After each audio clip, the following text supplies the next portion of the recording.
Colleagues, my name is Lucy Slack. I'm the Deputy Secretary General of the Commonwealth Local Government Forum, and I'm absolutely delighted to welcome you to this webinar today, this morning, in some parts of the world where people are joining, but I think this morning for most colleagues who are joining us in the Caribbean. We're very, very happy to have you with us. This event is one of a series of 3 events on local economic development as a driver of trade in the Commonwealth. We've run a similar webinar in both Asia and Africa, and we're delighted now to be holding this event in the Caribbean, an opportunity for us to hear from an august panel who we'll be introducing shortly, but also very importantly, an opportunity for us to hear from you.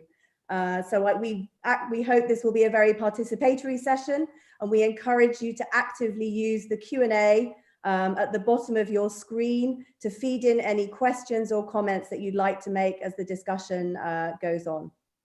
Maybe I should just say a little bit about CLGF. For those of you who are not aware, the Commonwealth Local Government Forum is the Commonwealth organisation which represents local governments, city governments, local government associations, and ministries with responsibility for local government across the 54 member states of the Commonwealth. And our work focuses around local democracy, good governance, and really building capacity at the local level in order to improve delivery to citizens on the ground. And local economic development is a major part of our work, really thinking about local economic development as an entry point to delivering the Sustainable Development Goals, but also as a way for local government to really use its convening power to support economic development in its area. And I think the recent COVID crisis has really kind of brought home to all of us how important that sustainable local economic development really is. So we're thoroughly looking forward to this session and to taking this whole process forward. We've circulated already a paper which has been authored for us by our facilitator today, Vijay Krishnarayan, around local economic development as a driver for trade in the Commonwealth, really trying to draw on the experiences from across the Commonwealth, different countries in the Commonwealth, different contexts of local economic development. And I'm going to leave it really for him to introduce in full his paper. But we really want this workshop, this webinar, to be an opportunity for us to really discuss the role of local economic development, the role of local government in local economic development, how local economic development can really start to strengthen those local value chains and support the trade agenda, and whether there are opportunities for local government to feed in more strategically into some of those economic development and trade discussions at a national level, and what some of the mechanisms are for doing that. I did indicate, we should indicate just briefly that this session will be recorded so that we can keep a record of the discussion and we can capture all of the contributions that you make. So perhaps without further ado, because I know you haven't joined this webinar to listen to me, you've joined this webinar to listen to our colleagues and to participate. I'm very honoured to be able to introduce our first speaker, our keynote speaker, Honourable Desmond McKenzie, who is the Minister of Local Government in Jamaica, but he is also a long-time local government practitioner, a former councillor, but also a former mayor of Kingston City Council from, I think, if I'm correct, 2003 until 2010. So somebody who really brings to the table experience in a way from both sides of the debate that we're trying to have today. So Minister, without further ado, allow me to hand over to you. Honourable Minister. Thank you so much, and thanks for the introduction. And let me, first of all, on behalf of the government and people, extend our appreciation for this invitation to participate in this very timely event that seeks to bring our neighbors and friends across the world using the means of technology. Our conversation today is of great relevance and strategic importance in its own right. It is even of great importance when we look at our current global economic circumstances, and when we consider the social and economic effects of COVID-19, COVID-19 is not just a matter of mere record around the world. They are being felt in cities and towns and communities everywhere. We notice that there are no country that is spared the wrath of COVID-19. We have grown accustomed to the local economic development, and it's being spoken about in many areas, especially here in Jamaica, as a cornerstone of economic expansion and resilience, especially at the parochial level. However, lead will now be a critical instrument in the recovery of communities and municipalities and national life. A fundamental component of the stability and success of lead is continually created by political consciousness. In the case of Jamaica, the implementation of the program has been carried on across successive governments over the last couple of years, thus allowing its development and expansion to meet the needs of the people in the local space. This cannot be overemphasized, especially in relative comparison to us as a young democracy, such as many within our regions who are not yet fully developed and is still yet not even half a century old in terms of our democracy and our independence. Our country's reliance with a wide range of international partners, including the Government of Canada through the Caribbean Local Economic Development Project, evolves in the Local Economic Development Support Program. The Ministry of Local Government and Rural Development has responsibility for this program, and it is administered primarily through the agency known as the Social Development Commission, which is the major community development and research arm in the Ministry of Local Government and Rural Development. In this way, an important and successful relationship exists between central government and local government, and where the latter is represented at the cabinet level. Additionally, the SDC works with a wide range of partners, including the local authorities who have legally established jurisdiction over areas of responsibilities. We recognize the significant levels of investment in supporting structures of the LEDSP program, which are critical to its ability to create new young entrepreneurs across the country, who in turn will contribute strongly to the domestic and export market, as is the case in many developed countries. The bulk of the economic activities supported by lead is in the goods producing sector. This government has since 2016 heavily expanded investment in local government and in the Social Development Commission, so it can spearhead the growth of a local economic development support program. Additionally, in the budget, we are committing $500 million Jamaican dollars to local initiatives in this new term of the administration, which commenced in September of this year. We have seen significant gains and successes using the program in the last 4 years. And that is why our commitment to improve the program by providing these funds comes at a very, very critical time. We have achieved significant success as a result of the investment in training new entrepreneurial class at the local level. Over 1 billion Jamaican dollars was spent over the last 4 years to develop structural environment in which local entrepreneurs can develop. These include direct training through business fairs, business model creation, and project proposal development.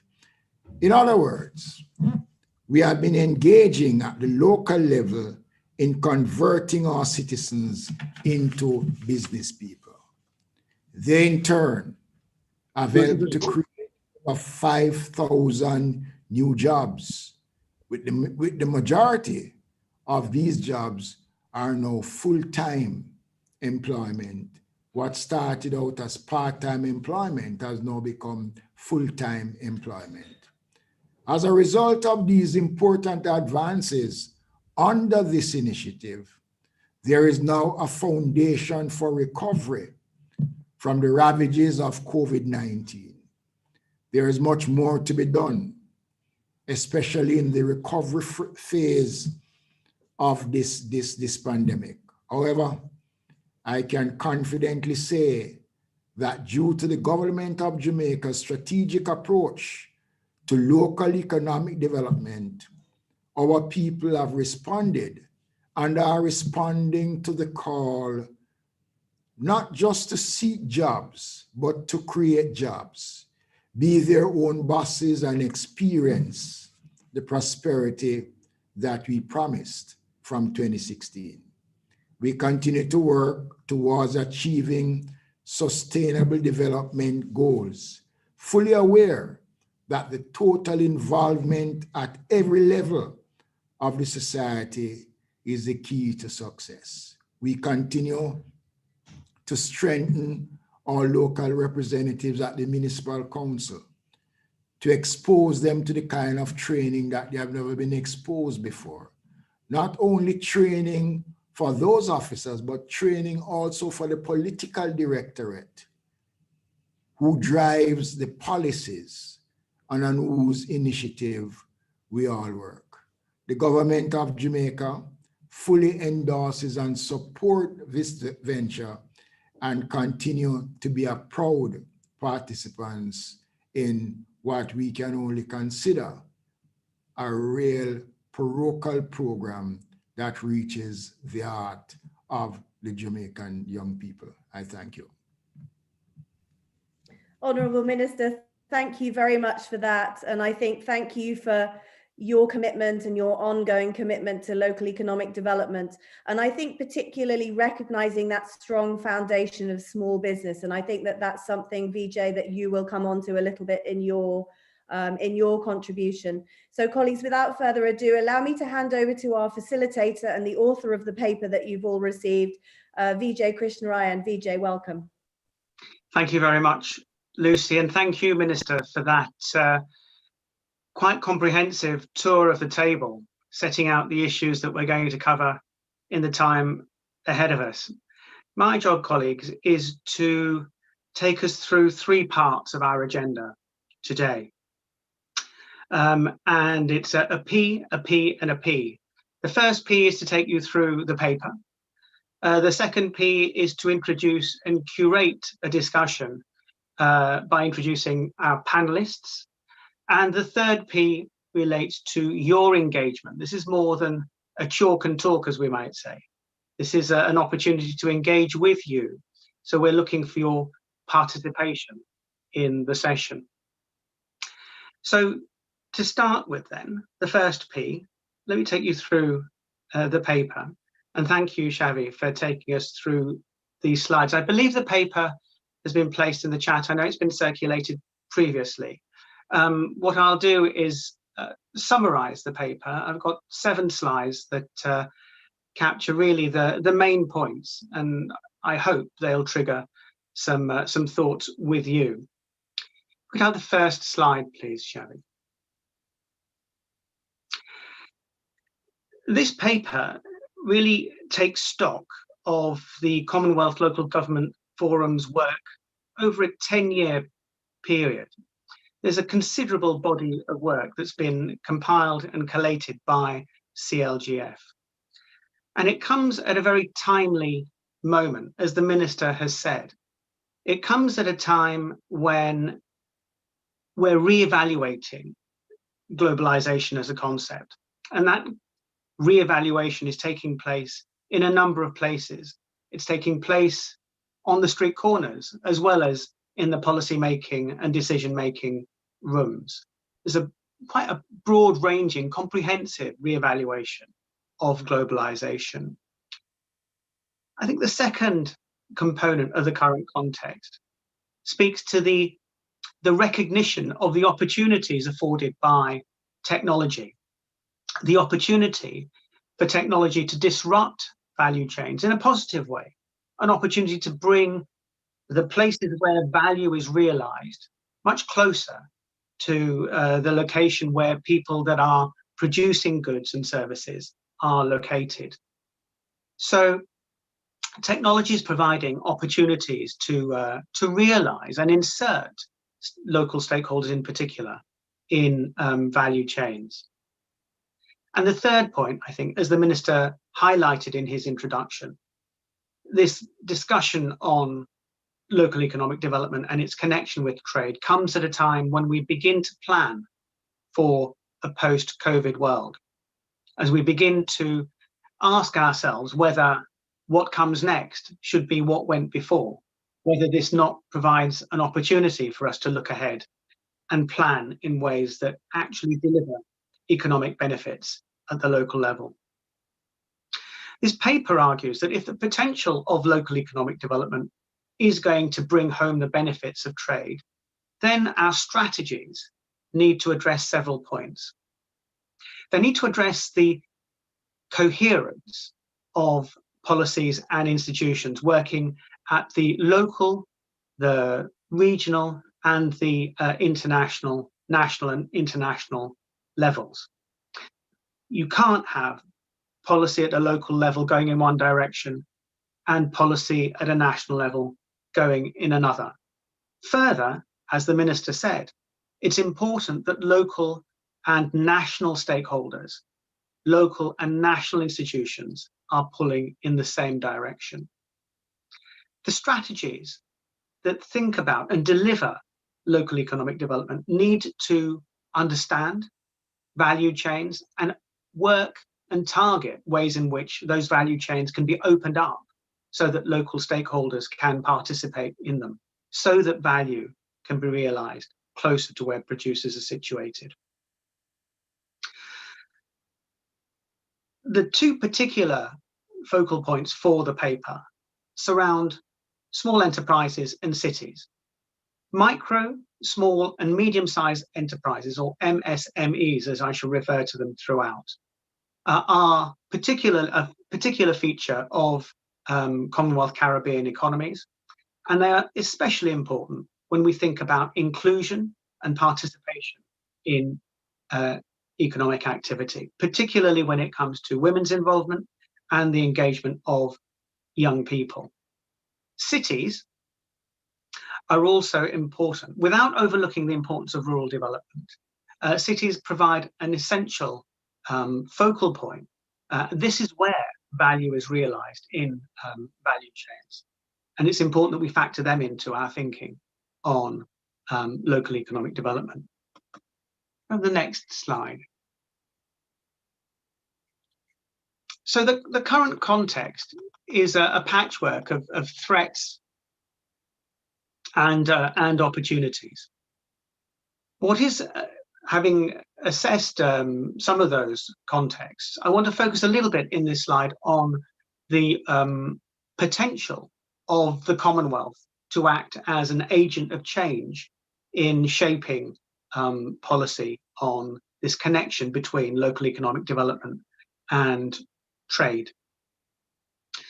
The Commonwealth's engagement to date has focused on advocating for institutional arrangements that are fair, that allow equitable access across the globe.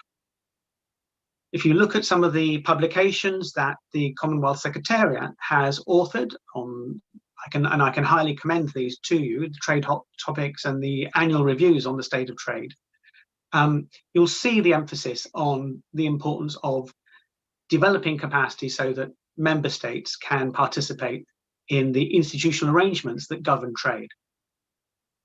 The second aspect of the Commonwealth's potential in this field is in using the ministerial forums and deploying the Commonwealth's convening power. And Lucy made reference to the moment that's provided next year when Commonwealth heads meet. There's also, I think, an increased willingness on the part of the Commonwealth to make use of its various moving parts. The Commonwealth is not one organisation. Rather, it's an amalgam of institutions, agencies, the Commonwealth Secretariat, the Commonwealth Local Government Forum, the Commonwealth Investment and Enterprise Council, Commonwealth Business Women's Network, the Commonwealth Foundation. These various organisations come together and together can work with their specific constituencies to ensure that the levers are pulled in favour of inclusive development. The next slide, please, Chavi. The Commonwealth Local Government Forum, as I said, it's standing on firm ground in its work on trade, and its point of departure is the 2005 Aberdeen Agenda, which was incorporated into the Commonwealth Charter when that was signed off by Commonwealth governments in 2013. And the Aberdeen Agenda is the Commonwealth's definitive statement on the importance of democracy and institutions. The Commonwealth Local Government Forum's LED discourse is shaped by its members, as everything that the CLGF does. It's rooted in CLGF's focus on developmental local government. And it recognises that local institutions are essential in delivering on development. And this means making sure that we're going beyond the kind of statutory minimum, the basic mandates that have been ascribed to local government, being more expansive in our view of what local government can bring to the table when it comes to development. Local government has an essential role in coordinating and strengthening multiple stakeholders. Next slide, please, Xavi. As we talk about development frameworks, we remind ourselves that we're entering the decade of delivery on Agenda 2030. When we look to locate the connection between local economic development and trade in the Sustainable Development Goals. Now, we acknowledge, of course, that local government is a well-established part of the Sustainable Development Goal agenda. It features in SDG 6 on water and sanitation, in SDG 8 on economic development and jobs, on SDG 9 on infrastructure, on SDG 11 in regard to urbanisation, and SDG 16, which talks about the importance of governance and institutions. On the plus side, the SDG agendas remind us of the importance of building resilience as a development strategy. And we can locate the localisation of trade opportunities in that context. But if you were to be critical of the SDG agenda and what it says about trade,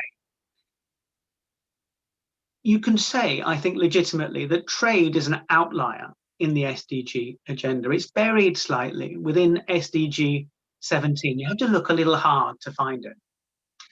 And even when it is mentioned, the focus is on trade liberalisation rather than enabling the broadest range of stakeholders to participate. So it's a little at odds with a narrative of leaving no one behind. Whatever the frame that you use to locate local economic development, I think it's important to remind ourselves that global, regional, even national development frameworks are not panaceas. They need to be tailored to the context, even within regions. So what applies, for example, in Guyana and Belize might not apply in Antigua and Barbuda. So that's the next slide. A little bit on cities. So we know, I've said that cities are important focal points that warrant particular attention, because this is where value is added. And I'm not just talking about our principal cities, but there are other towns in our countries that house and provide the arena where value is added. But if the potential of those cities and those towns is to be realized, the paper finds that the capacity of key individuals, key agencies within those administrations need to be strengthened so that they're able to engage with trade and bring home the benefits to their particular municipalities. And I'm not just talking about delivering on training, but a comprehensive audit of the capacities that are required, ranging from raising basic awareness of trade regimes and the opportunities that apply, to assessing the networks and the way in which towns and cities interrelate with national, regional, and international processes. There's also a need to look beyond the basic mandates. We all know the essential mandates related to cities. Of course, they relate to refuse collection, for example, or providing basic transport infrastructure. That's a starting point for a discussion on the role of local authorities in relation to enabling a connection between local economic development and trade, but it shouldn't be the last word. It's a point of departure for a more liberal interpretation of what local authorities and municipalities can bring to local economic development. Next slide, please, Terry. I mentioned the importance of MSMEs. These, as I said, are the mainstays of many Commonwealth Caribbean economies. And we need to map the ways in which MSMEs engage with value chains. Where are they actually having success in making inroads into value chains, and where are the barriers? And that means mapping value chains, both nationally and internationally, to see where the opportunities might lie. In doing so, and thinking about the role of towns and city administrations in enabling local participation, we need also to think about the attitudes of our administrations towards micro, small and medium-sized enterprises. The paper finds that in many instances, the relationship between administrations and the entrepreneurial sector can be a little tense. In some instances, with micro enterprises in particular being seen as a nuisance or a pest, posing some kind of either environmental risk or safety hazard that needs to be managed and regulated, rather than coming at it from the other way of regulating so that better conditions are created, more value is realized. Last slide, please. The conclusion is that local economic development is an idea that's time has come. Again, we've seen this happen before, but this time, given the particular context and the timing of the discussion on a post-COVID recovery in particular, this is an idea that's time has come. But it does need to be contextualized to the particular circumstances of the location. We do need a little bit of proof of concept here. A lot of the writing, a lot of the theory on local economic development comes from either North America or Western Europe. We need more evidence that local economic development can actually deliver on a global South stage. The Commonwealth has convening power, and this can be deployed in favour of cities and micro, small and medium-sized enterprises as agents of local economic development. Agents of local economic development that connect with trade and can deliver benefits for all. So, colleagues, that is the presentation of the paper. What I want to do now is to move to the panelists, the second of my 3 Ps for this particular session. And I want to start by saying that we have a good spread of perspective, from local government official to parastatal perspective, encouraging and nurturing investment in particular sectors, to ministerial responsibilities, view from the central government, looking at ways in which central and local can connect, and the importance of strategy. I want to start by asking Jemani Robinson, the Director of Planning at St. Thomas Municipal Corporation in Jamaica, to reflect on the local economic development work that's being done in St. Thomas, and the ways in which strategy on LED is being integrated at a local level, with particular regard to the micro, small and medium-sized enterprise sector. Jemani, you've got 7 minutes. I'll give you a warning when you've got 1 minute to go. Thank you. Good morning. Morning. Morning. Morning. Yeah, let me acknowledge the presence of our Honorable Minister Desmond McKenzie, Ms. Lucy Slack, Deputy Secretary General at CLGF, Facilitator, Mr. VJ Krishna Ryan, and my other panelists. My name is Jemani Robinson, Director of Planning of St. Thomas Municipal Corporation, and also a member of the St. Thomas Sustainable Development Planning Unit. And I'm here to present the lead work done in St. Thomas and how it is being integrated in our St. Thomas Sustainable Development Plan.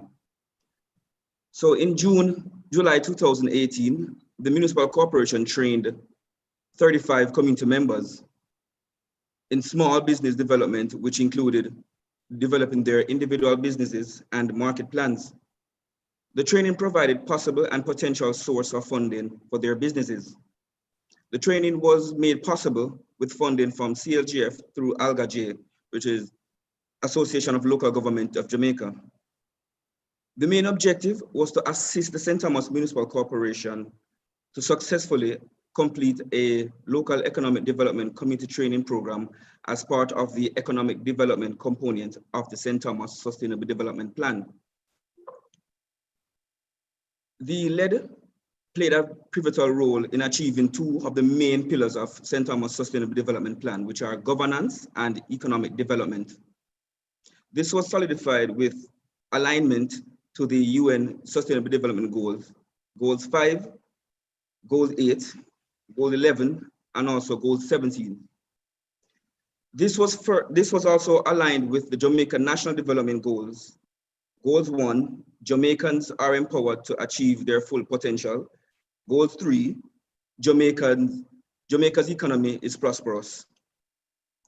Our vision for LED is to ensure that St. Thomas will grow and diversify by capitalizing creatively on the economic opportunities that will emerge, its commitment to sustainable development for the advancement of existing industries and the establishment of new industries that will work harmoniously with the built and natural environment.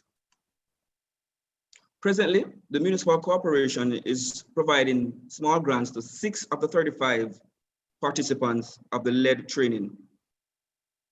The 6 comprise of 3 catering service, 1 apiculture with emphasis on byproducts of honey, dressmaking business, and package and sales of spice business.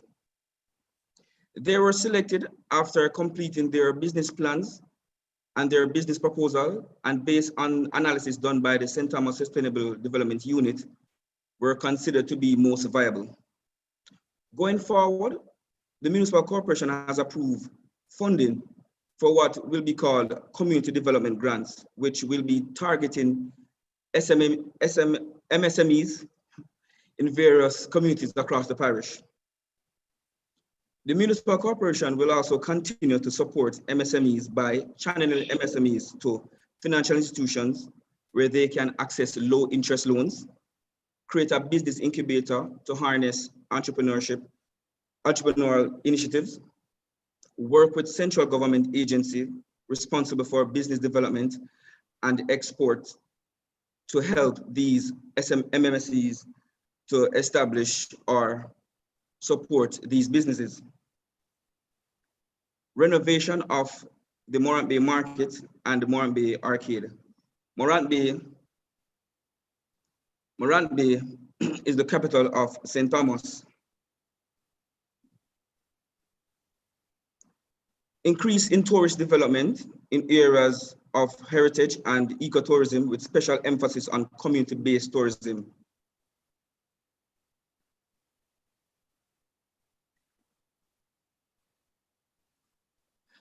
Now, the LED will play a central role in post-COVID-19 economic reconstruction in St. Thomas by what we have done so far is evaluating the impacts of COVID-19 on small businesses through surveys, which are done by SDC, which is the Social Development Commission, create a central online repository for resource and information, infrastructural development, which includes building and maintaining parochial roads and bridges with an effort to improve access within the parish. There should be continued interaction with and among the local communities in order to develop appropriate responses to their livelihood. Build capacity of community through training. Incorporate a local economic development strategic action plan in the Sustainable Development Plan. Create and provide dedicated funding for MSMEs initiative in local communities, which was made mention of the community development grants. And in final, for sustainable development to be successful, the local knowledge system in the communities must be recognized and harnessed. Thank you. Thank you very much, Jermaine. I'm going to now pass on to Mr. Hiro Balani, who is the manager of investment generation Beltrade in Belize. Beltrade is a parastatal agency based in the Ministry of Economic Development and has a focus on stimulating both domestic and international investment in specific sectors. Hiro, please. Good morning. Thank you, Vijay. And again, protocol having been established, I just want to again acknowledge the presence of CLGF and thank you for the invitation again, as well as Honorable Minister from Jamaica, and of course, Vijay for the paper as well, very insightful. So again, good morning. My name is Hiro Balani, and I will really be presenting on some of the work that Beltrade has been doing as introduced by Dr. Krishna Ryan. And basically, one of the key things is that Beltrade is, while it is a statutory body under the government of Belize, I really like to look at it as an economic development agency at the national level that has to work at the local level. So I think a key part of today's dialogue looks at moving in the same direction, both nationally and locally. So the Belize Trade and Investment Development Service, or Beltrade for short, our mission is to enhance Belize's prosperity, to foster investor confidence, entrepreneurship, business growth, and innovation. And there are 4 technical units under Beltrade. The first is Belize Invest, which is the key focus of our unit, is to stimulate both local and foreign direct investment. And then we have our Belize Training and Employment Center, which looks at training the local talent to meet investment demands. We also have an Export Belize unit that works in export development and trade promotion. And then we have a Small Business Development Center, which is our SBDC. And the SBDC Belize has really been doing a great job in stimulating local MSME development. So those are some of the 4 units and the 4 key mandates of Beltrade. Now, a key part of the discussion as well is COVID-19. And I think it has definitely shown us how we, both at the national and local level, need to work much more together in order to stimulate economic goals and also to meet national indicators. And so what we have done in April of this year is, as mentioned by Jermaine in St. Thomas, is looking at surveying the private sector to look at their economic impacts from COVID-19. And in that area, we had launched a national MSME survey, and I wanted to start off there before I jump into some of the more practical projects that we've done with the CLGF. Now, in the survey, we had a total of 158 MSMEs that participated in Belize. And really the key affected sectors were tourism and agriculture. But from that, micro enterprises were most affected, which is another key aspect when we talk about MSMEs. I think we have to also realize that there are different tiers of business levels and different tiers of engagement that is required. It is not like Dr. Krishna Ryan said, not panacea. You can't treat a micro business the same way you would provide an intervention for a small or a medium, because they are at different levels. And so based on the survey, the findings were very interesting, and I won't go through all of it, but 87% reported various losses since January 2020, and only 10.8% reported being able to continue operating their business if conditions continued under COVID-19, especially with the lockdowns. Of course, there were several job losses, but a key part of the report found that a key intervention that the private sector wanted in Belize was financial support for employment retention, tax relief, which is both business income tax, fuel exemptions, and also tax and investment incentives. So that's some of our findings from the private sector. The other areas were what areas, we asked the private sector, what areas of training would you be looking at? And they had responded that in these times, they wanted more training in e-commerce, internet business development, post-COVID-19 employee skills development, and building an online presence. So again, those were the top areas indicated. Now, in Belize, what the national level had conducted, the government of Belize then provided a response to that. And based on the request from MSMEs, the national program was launched in terms of an MSME support program. This was launched recently in August of 2020, which provided financial relief in the form of loans and grants to MSMEs that were affected. So in terms of the micro enterprises with 2 to 4 employees, they were able to access fixed grants of 2,500 Belize dollars. And then the small and medium size were able to access low interest loans. And these were all channeled through the National Bank of Belize. Now, the funding, of course, were to be used for retaining employees, financing working capital, trainings, or other areas, particularly the implementation of COVID-19 health protocols.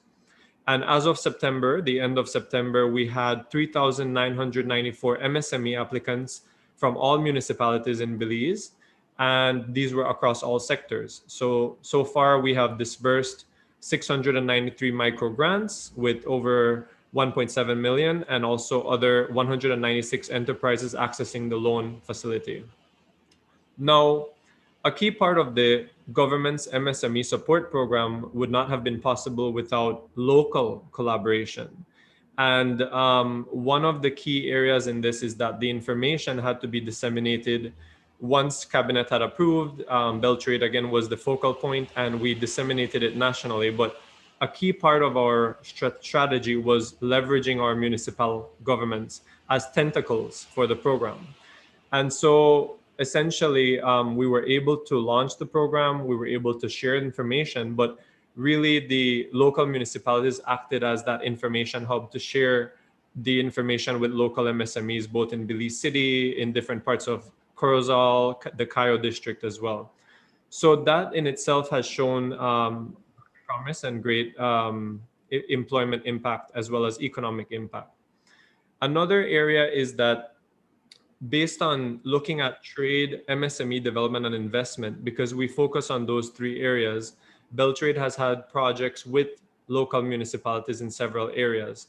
So, for example, our SBDC Belize, our Small Business Development Center, we have signed memorandum of cooperations with several municipalities, including San Pedro, San Ignacio, and the Belize City Council.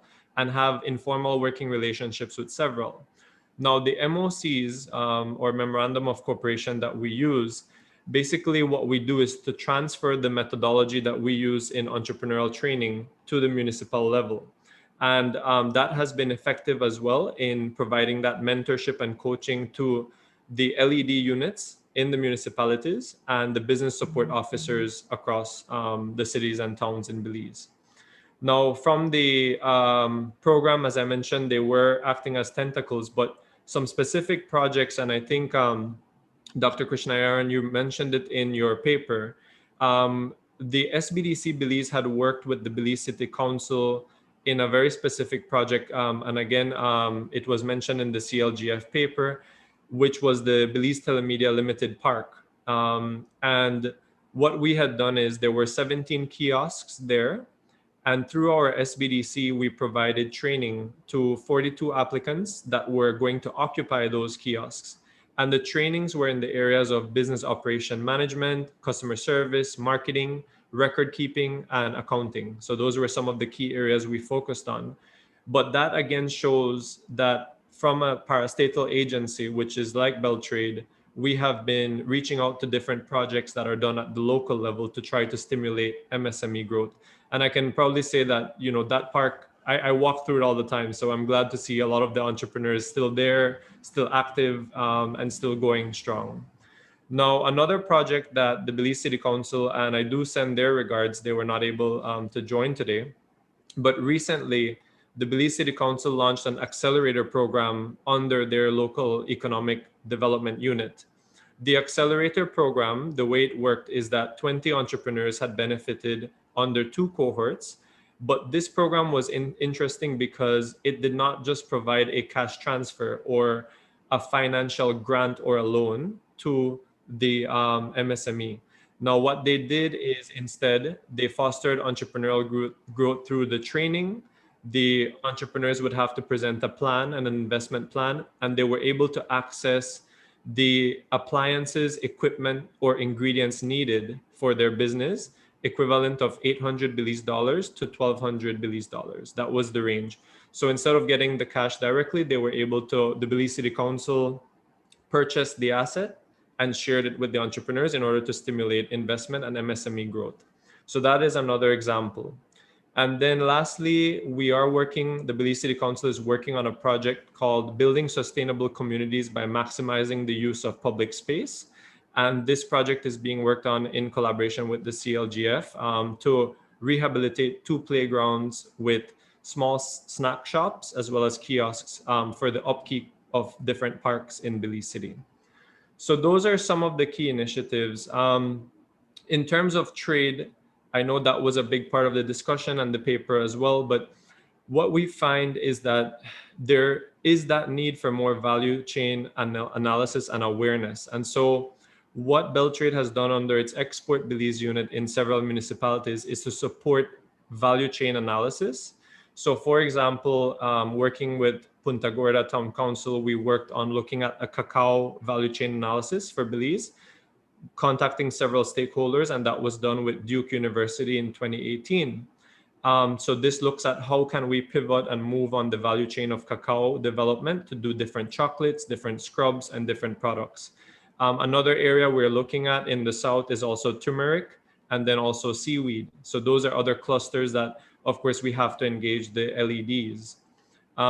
Now, moving into the investment side, which is, of course, my key area of focus, we also look at ways in which we can collaborate better with our municipalities. So under Belize Invest, we have held different roadshows and trainings with our municipal government. And what we have done is shared information on the fiscal incentives program and the designated processing areas program, so that if an investor walks into the municipality, they can share that information as well and refer them to either Beltrade or thereafter to apply for the incentive. And another key area is, for example, we've been looking at ways to look at public-private partnerships a bit closer. One example of this is in Belmopan, which is the capital city of Belize. Belmopan City Council had identified a parcel of land that they wanted to look at developing a hotel and conference facility. but they wanted us at Beltrade to support them in the business feasibility and case study. And so we are working in that regard and then trying to attract an investor to that location. Now, of course, a key part of that package would also be looking at the LED and local incentives that can be offered by the municipality itself. So those are some of the key areas that we are currently working on. I think in terms of concluding on how can local governments further support business integration into national global value chains, I think, Vijay, you mentioned a key point. Again, greater capacity development is needed. From our perspective in Belize, it's more on the business development and entrepreneurial training, more trade awareness and market access requirements. Oftentimes, MSMEs don't think about market access and standards until very late in the stage of the development, and that is a key area we want to try to work on a bit more. And of course, with COVID-19, as identified in our survey, there is a need for greater e-commerce and digital business training and capacity development.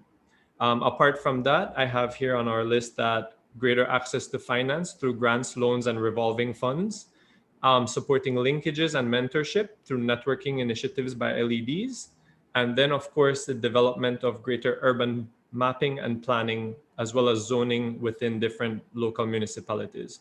Finally, we do have a point about greater PPPs. I think a key point about achieving the SDGs is also partnering with the private sector. So that is some of our insights from Belize so far on the various projects that we're working on. And again, thank you for the invitation to share those insights.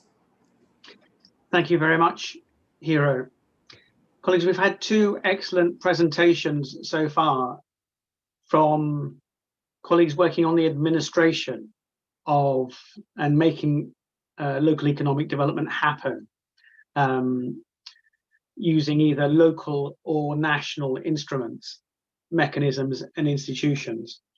We're going to move now to a perspective, a political perspective, a perspective from the Honourable Edward Registe, Cabinet Minister in Dominica, Member of Parliament for Grand Bay, holding the portfolio of Minister of State in the Ministry of Foreign Affairs, International Business and Diaspora Relations. The Minister has specific responsibility for diaspora relations. He served as a local government representative until quite recently. He was the chairman of the Grand Bay Village Council, where he took a lead in convening local stakeholders so that they can engage with an EU-funded project on localising the Sustainable Development Goals. Honourable Minister, I'll ask you to speak, and I'm taking this moment to give notice to Valerie Grant, the Managing Director of Geotech Vision, who'll give us an entrepreneur's perspective. I'm putting Valerie on notice that she will be the person that I go to first for a response from the private sector with regard to some of the things that we've heard. So I'll also remind participants of the need to use the chat facility to pose any questions that you may have, questions that will have occurred so far, but things that will occur to you having heard the next two speakers. So, Honourable Edward Registe, please. Good morning to you, Vijay. Good morning to the Minister from Jamaica. I also want to acknowledge the presence of the members of CLGF, the staff of CLGF, and of course, my fellow panelists. This morning, I will focus on a project which was funded by CLGF in my community, the community of Grand Bay, which is a southern rural community of about 3,000 residents.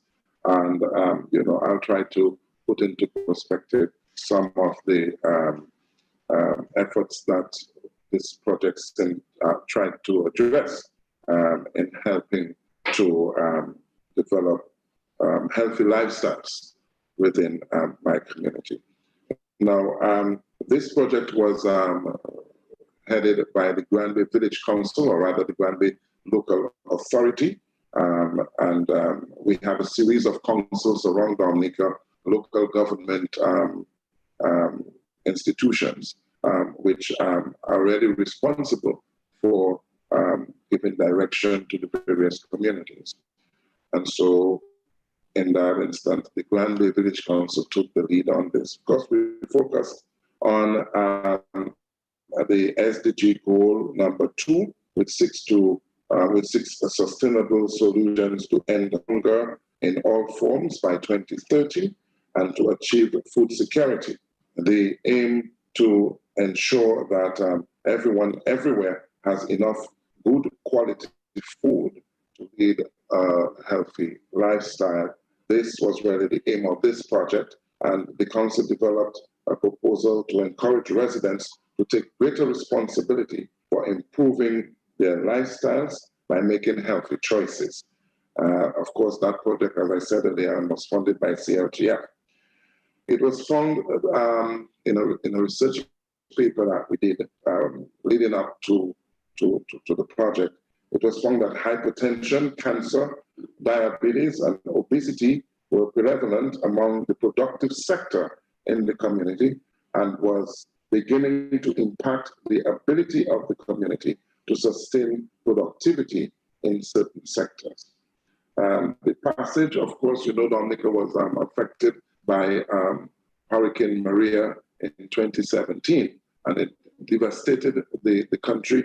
Of course, my part of the country was most impacted, the south of Dominica. And so the passage of Hurricane Maria in September of 2017 further compounded the reality, with residents having to depend on imported rations after the storm, and that was due to the scarcity of local produce, and that called into question our ability to sustain food security. And we have taken steps to try to correct that, and that is this project is actually one of the steps that addresses the need, the food security. It was found that imported rations contained increased sodium and therefore could be associated with the sharp increase in hypertensive cases, which were observed at the Granby Hospital in months following the storm. According to one of the local nurses who conducted part of our survey, she noted that the threat to our survival as a community, and by extension the nation, is in many instances a result of our bad choices in diet and lack of exercise. In a sense, this quote from that local nurse, from the background against which this project was developed and was successfully executed. So that project was referred to as the Granby Healthy Lifestyle Enhancement Project. And it was not meant to correct all the ills that participants faced. Rather, it was meant to create awareness about the possibilities that exist if residents were willing to embark on a new way of life which could improve their health. Prior to the project, there were various groupings that existed in the community. We had the Granby Diabetes Society, and that society brought together persons who were suffering from diabetes, and they had regular clinics and so forth. So we focused on that group, and we also had another group which was a group of persons living with cancer and cancer survivors, and they are affiliated to the Dominica Cancer Society, and they would have a number of programs that would also focus on their health. So they were important to our survey and important to this project as well. Of course, there are always in many communities, I would imagine in most of our countries, you have a number of people who go out for morning walks and morning runs, but they do this without having a supportive diet to get them to actually live full, healthy lifestyles. Of course, you would find that the need to go out running or taking a morning walk is increased, leading to carnival celebrations. many people try to get in shape for carnival so that they could fit into their costumes. And that is also something that we observed during our survey. On the other hand, there are several restaurants and bars in my community of Grand Bay, which serves, and these serve a wide variety of fried items. And they do that on a daily basis, and they pay very little attention to healthy foods. These items are affordable and readily available through delivery services, prompting many residents to indulge. There has also been a noticeable move away from traditional cooking and preparation of local products. The abundant use of sugar and gluten flour has dominated local cuisines, and that we found was very unfortunate. The use of sodas and imported juices have replaced fresh fruit juices and local bush teas. Also, they found that out. And natural physical activity, such as bicycle riding or other cycling and backyard gardening, have been replaced by the extensive use of vehicles and white-collar jobs. This has resulted in many of our residents being obese. They really lacked exercise and nutrition, proper nutrition.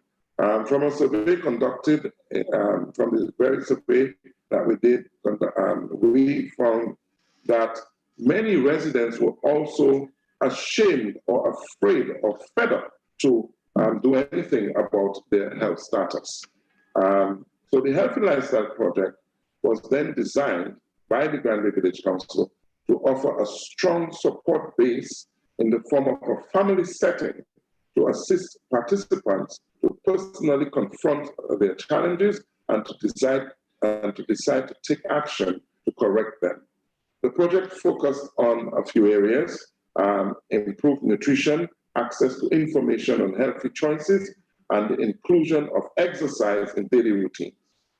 Participants were afforded the opportunity to participate in a series of seminars which focused on nutritional improvement and the impact of certain non-communicable diseases on their lifestyle. So we had to get them to understand that hypertension and diabetes and cancer really impacted in a very serious way. Everybody was afraid of cancer, but many people did not have the very same, they did not place the very same emphasis on diabetes and hypertension. We contacted a number of individuals who were already practicing healthy lifestyle regimes to facilitate some of the sessions. We had a well-known local nutritionist, Ms. Nathalie Charles, known as Sister Nats, who inspired participants to think outside of the box in her ability to use local products to create high-quality dishes which actually tasted very delicious. The use of beans, for example, to replace cheese was a pleasant surprise for participants. The processing of sweet potato and dashing flour resulted in the production of a new line of pastries, which formed part of a healthier choice. Nutritionist nurse Priscilla Prevo conducted sessions on nutrition to combat non-communicable diseases with special focus on obesity, and participants found that very, very inspiring. And we also had a local doctor, Dr. Andy Sentide, who conducted sessions to focus on the medical response to non-communicable diseases and others targeting men's health in particular, because many of the men in the community were either scared or ashamed of visiting the doctor very often. The women did much better at that, and so we focused a lot on men's health. There were also special sessions on cancer. As I said, we collaborated with the Cancer Society and the Diabetes Society. And we also introduced a CMOS-based immune boosting tonic, which was conducted by another local nutritionist, Mr. Jason Robin. So the second phase of the project introduced participants to new and exciting ways of preparing local food and incorporating them in their diets. There was also an attempt to teach the techniques of making non-gluten flour. So we actually did that, and we got the participants themselves to bake a new line of pastries, as I said earlier on, and they manufactured these non-gluten flours. It was surprising to participants at how these pastries tasted similar to white flour, which was filled with gluten. So can you imagine sweet potato bread or dashing akras or tanya cakes or banana macaroni? Again, I hope you're getting excited. And we also were able to produce plantain and cassava pizzas, and the list goes on. A number of products that were created. We also invited the owners of bars and restaurants to participate in the workshop to learn how to use these new products and to incorporate them in their menus. The products are now being offered by some of these establishments with a focus on how we can inspire other members of the public who are not part of this project to use these products in their daily diet. We have, Minister, if I can ask you to draw a conclusion. What was that? Can I ask you to draw a conclusion? To finalize? A minute, perhaps? Yeah, we'll conclude in a minute. Yes. Yes. And then we have a bakery in the community that has devoted its time to using these flours. So what we have found was that many of the participants took on the challenge, and they were able to improve their lifestyle, improve their health. Many who had diabetes were able to come down to manageable standards, as well as diabetes. And even some of our cancer patients were able to see improvements in their health. Now, what we have been able to do is to try to get some of these products to the market beyond just our community.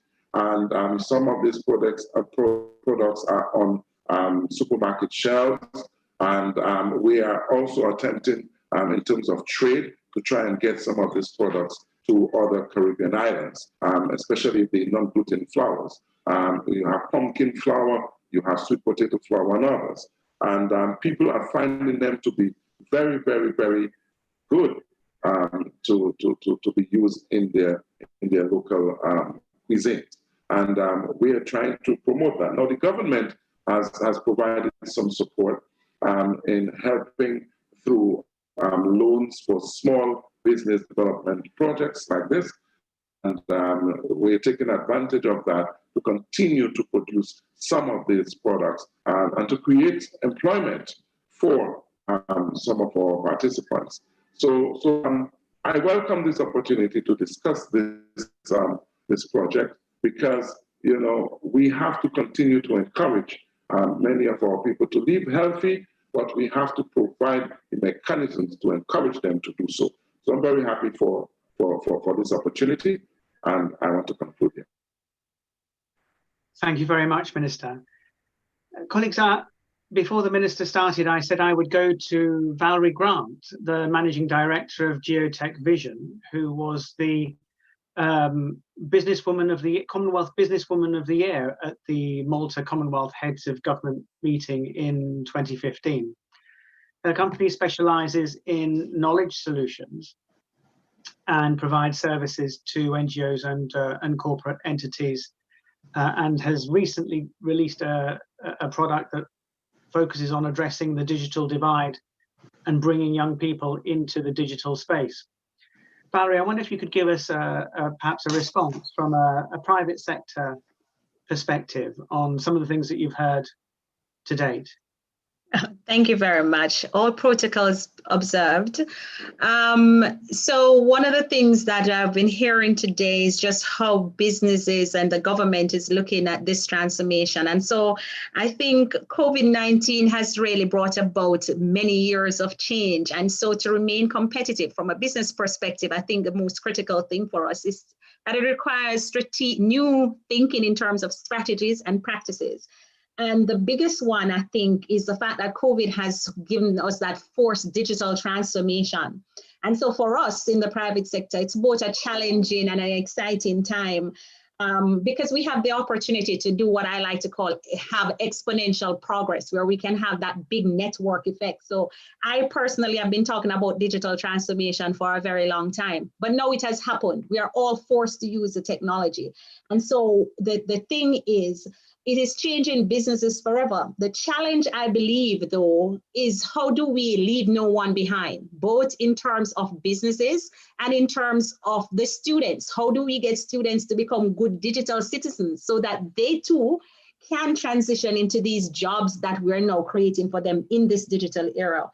And so I think it is for us to look at that in that context and to see how we can help students to use technology responsibly, as well as to show businesses how they can use the technology to add value.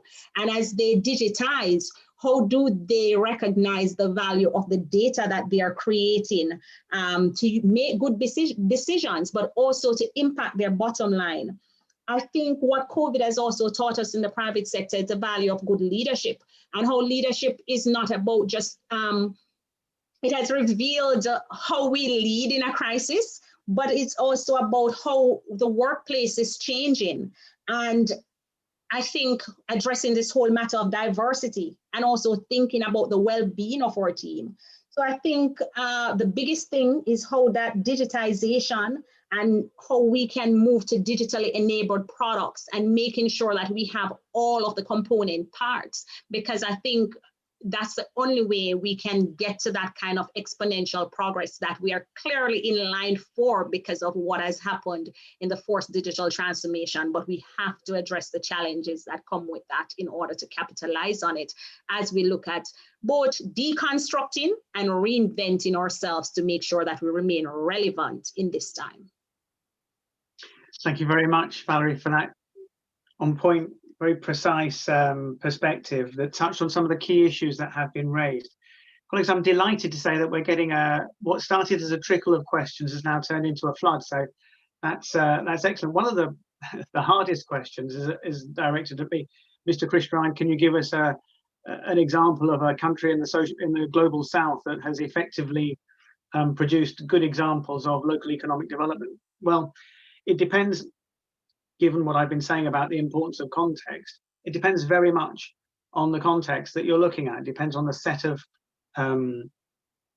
issues and challenges that need to be addressed. But as a rule of thumb, one of the things that the paper identifies is that where there are strong local institutions, you are more likely to get good examples of local economic development. So if you look in the region, if you look at Dominica, for example, fine tradition of local government, some good examples of local economic development have already been surfaced.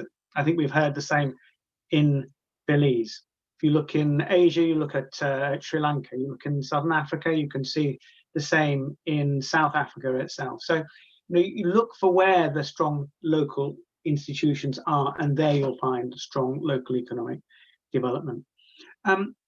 There's a question to the Minister about the role of the diaspora in relation to enabling this participation of stakeholders in a broader range of stakeholders in international trade. So, Minister, I'll ask you to say something about that in your comments. I'm afraid we're not going to be able to go back for a back and forth, so I'm really positing these questions for each of the panelists to pick up in some concluding remarks. Hero, there's a question about the employment retention programs that you started to outline in Belize. How do those work in practice? Then There's also a question about how central government can help rural communities to get involved in trade through local economic development. And I guess, Hero, that's something else that you might be able to give us a perspective on, particularly given differing levels of access to technology and telecommunications.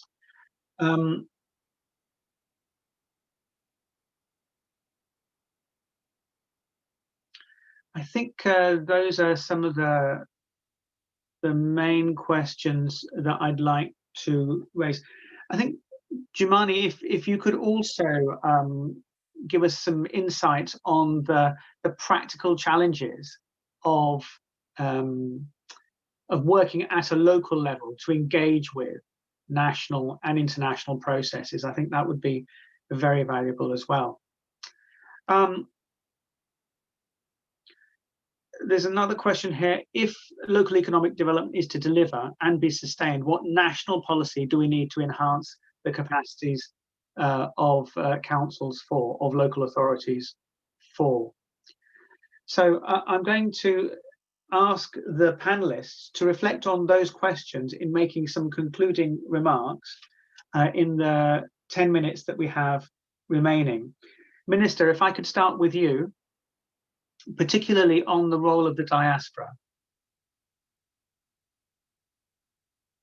Yes, what we have been able to do was to sort of engage the diaspora in what we were doing. So we used technology. So a number of the Dominican diaspora, particularly the Granbarian diaspora in St. Thomas and that is the US Virgin Islands, in New York and so on, they were able to follow the challenge that we gave to our participants, and they were very interested.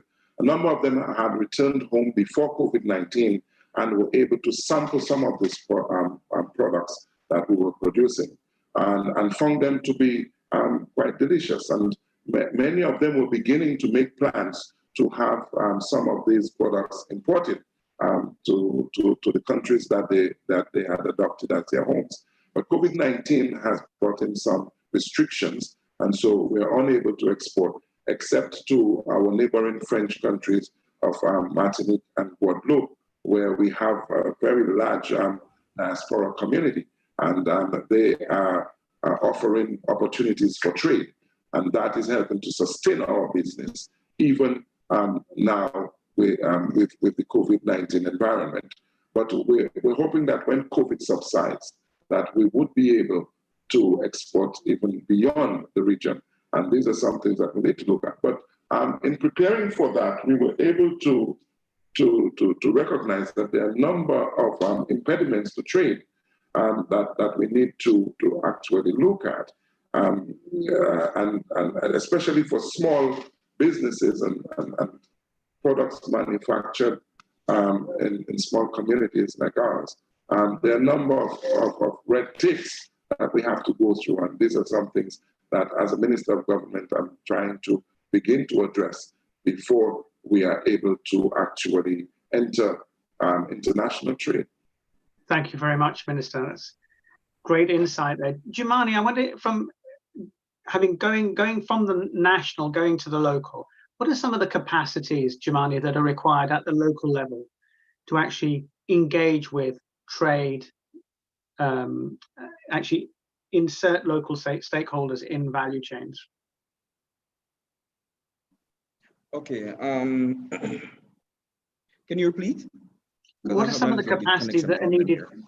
What are some of the capacities that are needed at a local level to enable participation in global value chains, in national strategies, making the most of international opportunities? What are some of the strategies that are required by local stakeholders, particularly in the micro, small and medium-sized enterprises? Well, as I made mention before, training is very important. I can mention, even with my municipal corporation, we have also looked at training staff as it relates to even LEDs as well, and also sustainable development goals and alignment of the goals and the national goals as well. So capacity building is very important. It's a bit difficult because it's something new, and even in the training we had that issue, whereas we had to basically use innovative ways in which to interact with the participants as it relates to the local economic development. But in a nutshell, we overcome that early, and it was somewhat difficult in the initial stage, but we are okay with it now. And what are the tools that you need, Jumani, as a local government official? What are the tools that you need? Tools as it relates to? As it relates to enabling local participation in economic activity. Oh, some of the tools you can look at is actually one, somewhat an agreement, or should I say a MOU with local stakeholders and also the participants. Integrating a lot of precedents, such as example of locations where LED initiatives has worked as well. So we actually had to look at those initiatives as well, because it is just not feasible to just think about Jamaica only, but to see where this has been worked otherwise apart from Jamaica. And I know that on the CLGF site, there were some other examples that we had used, and to basically portray, or should I say, facilitate certain development. Lovely, thank you. Hero, please. Some questions in particular on national, the position of national agencies in enabling others, but also in particular a question about the employment retention scheme. Sure, Dr. Krishnaran. So essentially, let me start with the employment retention initiative. Essentially, the Small Business Development Center under Beltrade tracks two different types of indicators. So we not only track capital investment that are boosted in MSMEs, but we also track jobs created and jobs retained. Now, because of that, that is a big part of keeping employment. So we would take a look at MSMEs at the start of a year and at the end of the year to see whether there were any new employment growth, and then to ensure there was that employment that was retained. Now, as I mentioned, the government of Belize did roll out a national MSME support program recently for COVID-19. And I mentioned during my presentation that a part of using the grants and loans was for the retention of employees. The reason for that is, as you know, a lot of small businesses and medium-sized enterprises were furloughing employees or putting them on hold until the economy would pick up. And so basically what the government had done is provided a mechanism for wage subsidies at a fixed amount. And essentially, if an employee was not benefiting from an unemployment relief program, they were able to qualify for wage subsidies under the MSME support program. But the way it would work is that the enterprise would need to apply for the wage subsidy for their specific employees that they would want to retain. So that is some of the ways that we do it. I think KPIs, or key performance indicators, and tracking both jobs created and jobs retained, both at the local and national level, remains key. Now, moving to the second point about how can central government address hinterland or rural communities to get involved in trade. I think a key solution that we have seen in our experience in Belize is cluster development. I think, Vijay, in your paper, you mentioned the example in Myanmar where farmers were able to come together and negotiate better prices. I would say cluster development alongside FDI can also support that, but also local investment. The reason is that, again, we have an example, for example, in southern Belize, where we have seen a cluster of yellow ginger or turmeric farmers now selling to a producer that is producing a product called Truly Turmeric. And that's just an example.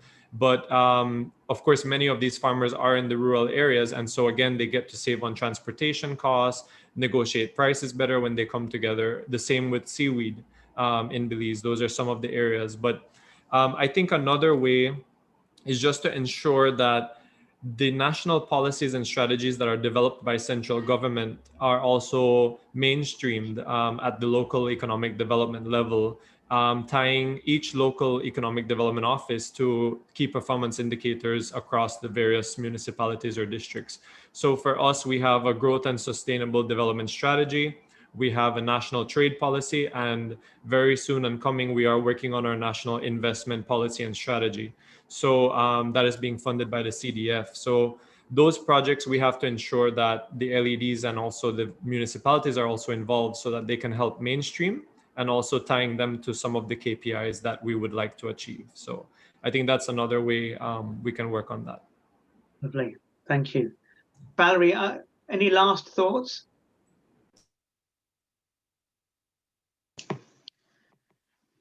No, actually, I just believe that we are presented with so many opportunities at this point in time, and it's just important that it's not going to be solved by government or the private sector alone, but I believe that a collaborative partnership between government and the private sector will set us on the right track to addressing the challenges that we face, as well as the opportunities that are presented. That's a great note to end on. I'm going to hand over now back to Lucy to take us in through to the conclusion. Lucy?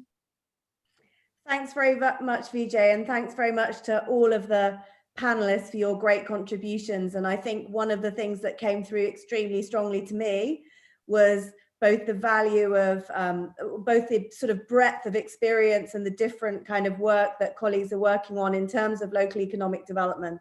Very much the point, I think, Valerie, that you just made about the fact that this is something which we really need to be looking at a strong collaborative partnership in order to really be successful. I think that came through also very strongly, Hero, in your comments. But I think also the value of exchanging at the Caribbean level and the different contexts, the different examples, and the different things that we can bring to the table. And, you know, we're really happy to have been able to slightly expand our capacity in the region. So we now have a bigger office, and we're hopefully going to be able to do much more in terms of supporting that Caribbean kind of exchange and learning. So I think that's, you know, very, very positive. I just wanted to sum up with three very, very quick things coming off the back of this event, because in a way I want to see this event starting a dialogue around this issue and looking at starting how we program going forward in the region. So I think the first thing to say is that what we're looking to do next is really draw on the experience of Asia, Africa, and the Caribbean, and think about a Commonwealth-wide exchange with the Commonwealth Secretariat, so with those Commonwealth policymakers, to think about how we get that kind of strategic support in place to really support local economic development and our role in that kind of trade agenda. But also, I think, as local governments, to understand a bit better the framework that the Commonwealth can offer in terms of supporting trade. We know, and Vijay explains in the paper, that there is a dividend in terms of trade within the Commonwealth. And are there ways in which we as local government can really exploit that more effectively for our citizens on the ground? The second thing, which is something which CLGF is working very closely with a number of Commonwealth organizations on, and where I think this sits very nicely, is around trying to engage the Commonwealth to focus more strategically on sustainable urbanization. I know the Minister in his opening remarks talked about rural development and ensuring that local economic development also reaches rural communities. And I think with sustainable urbanization, we're not talking about just the cities, but we're talking about that ecosystem around the cities, those value chains from the rural areas into cities and urban areas. And again, not just the capital cities, but also some of those secondary cities and those smaller communities, how we really link those up and think about that as a whole and contributing to the whole. And we're looking to try and secure a greater focus on that through the Commonwealth Summit, which is coming up next year in June. So that's something that we'd really like to continue to liaise with you on, and to continue to make sure we include local economic development and trade as a core element of that advocacy work. And then perhaps just finally to say that one of the things we're always trying to do as an organization, it will come as no surprise to you to learn, is we're trying to learn. We're trying to do better. We're trying to respond to what our members need. So when we close the webinar in a second, we'll be automatically sending out a short evaluation form for you to kind of tell us a little bit more about how this event went, but also whether you think you'd like to see other things on this kind of thematic area in the future. So it really just calls on me now just to sort of bring everything to a close. Firstly, to thank our keynote speaker, Honourable Minister Mackenzie, and thank you, Minister, for staying with us through this seminar. We look forward to your feedback. To all of our panelists for their excellent contributions and for the diverse perspectives that you brought to the discussion. To VJ, thank you, VJ, for your facilitation, but most importantly for the paper which you presented and so well for us at the beginning of the seminar. And of course, to the whole staff team of CLGF in the Caribbean and based in the UK for their contributions to make this happen. But most importantly, and I think we really need to remember this, to you as participants for your questions, for your attention, and I think for the work that you're doing on the ground to promote local economic development, because we've seen right now, and as Hero said in his closing remarks, now is absolutely a moment for local economic development. And I think we all have an important job, an important role to play in building back better in our local communities. So I thank everybody for your attention. Have a great afternoon. Thank you.